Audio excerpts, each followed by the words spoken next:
Shalom, jemaat Tuhan, selamat memasuki bulan Maret di hari Jumat tanggal 1 Maret 2024 ini. Marilah kita merenungkan firman Tuhan dan melanjutkan aktivitas kita. Kasih karunia dan damai sejahtera Allah kiranya menyertaimu dalam Yesus Kristus Tuhan kita. Amin. Bapak, Ibu jemaat yang diberkati Tuhan, firman Tuhan untuk kita di pagi hari ini diambil dari Kitab Yohanes pasal 17 ayat yang kelima. Oleh sebab itu ya Bapa, permuliakanlah aku padamu sendiri dengan kemuliaan yang kumiliki di hadiratmu sebelum dunia ada. Saudara jemaat yang dikasihi Tuhan, seorang filsuf bernama William James berkata bahwa nilai kehidupan tidak diukur berdasarkan lamanya kita hidup, melainkan apa sumbangsih kita selama hidup. Jemaat Tuhan terkasih, sejatinya kehidupan di dunia ini penuh warna. Peristiwa demi peristiwa terjadi di sekitar kita yang terkadang membuat kita cemas, ragu menatap hari esok. Bahkan kita melewati hari-hari tanpa menghasilkan sesuatu yang berarti. Kita menjalaninya asal saja. Karena itu Daud datang kepada Tuhan dan memohon tuntunannya. Ajarlah kami menghitung hari-hari kami sedemikian sehingga kami beroleh hati yang bijaksana. Mazmur 90:12.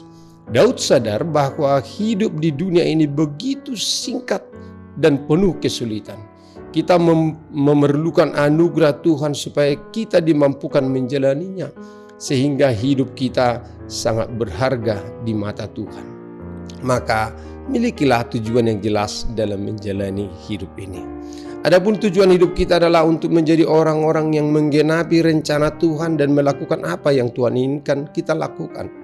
Tidaklah mengherankan bila banyak orang tidak mempunyai kegairahan atau dinamika hidup karena mereka tidak memiliki sasaran yang harus dikejar. Mari kita belajar dari Rasul Paulus, di mana hari-harinya tidak pernah dibiarkan berlalu tanpa makna, karena ia tahu bahwa hidup berarti berkarya bagi Tuhan. Aku mengejarnya, kalau aku dapat juga menangkapnya, karena aku pun telah ditangkap oleh Kristus Yesus dan berlari-lari kepada tujuan untuk memperoleh hadiah yang yaitu panggilan surgawi dari Allah dalam Yesus Kristus. Filipi pasal 3 ayat 12 dan ayat 14. Tuhan mempunyai rencana masing-masing kita dan setiap kita menerima rencana Tuhan. Jadi kita memiliki panggilan khusus yang spesifik, berbeda, kasih karunia, waktu dan situasi juga berbeda. Itulah yang harus kita genapkan. Hidup kita adalah hidup untuk memperkenankan dan memuliakan Tuhan. Dia menghendaki kita menikmati anugerahnya, bukan hanya bekerja berlelah-lelah. Ingat, Tuhan mempunyai hak memakai atau tidak memakai kita. Bahkan jikalau ia mau, dapat memakai batu untuk melayani dan memuliakan namanya. Jadi jika sampai saat ini Tuhan memakai kita, kita harus bersyukur.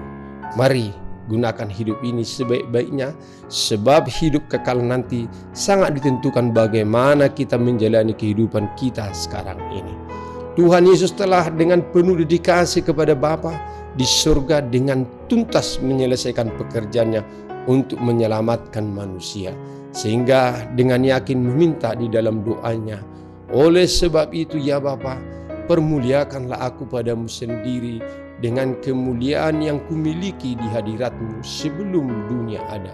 Maka kita pun boleh dengan yakin berdoa dan berkata, kebajikan dan kemurahan belaka akan mengikuti aku seumur hidupku, dan aku akan diam di dalam rumah Tuhan sepanjang masa. Mazmur 23 ayat 6. Amin. Marilah kita berdoa. Terima kasih ya Allah atas anugerah Tuhan sehingga kami dapat memasuki bulan yang baru saat ini. Kami percaya Tuhan akan senantiasa menyertai kami. Dan Tuhan punya rencana yang indah di dalam kehidupan kami. Biarlah kami Tuhan dapat memakai segala potensi yang ada dalam diri kami. Pikiran, hati, tenaga, serta segala sesuatu yang perlu kami pergunakan untuk melakukan kehendak Bapa di surga. Pakailah hidup kami Tuhan untuk kemuliaan nama-Mu. Dalam Yesus Kristus Tuhan kami. Amin. Anugerah Tuhan kita Yesus Kristus, kasih setia Allah Bapa, dan persekutuan Roh Kudus kiranya menyertai kamu sekalian. Amin. Mari Bapak Ibu kita melanjutkan aktivitas kita dengan berkat dari Tuhan yang melimpah atas kita. Shalom, Horas.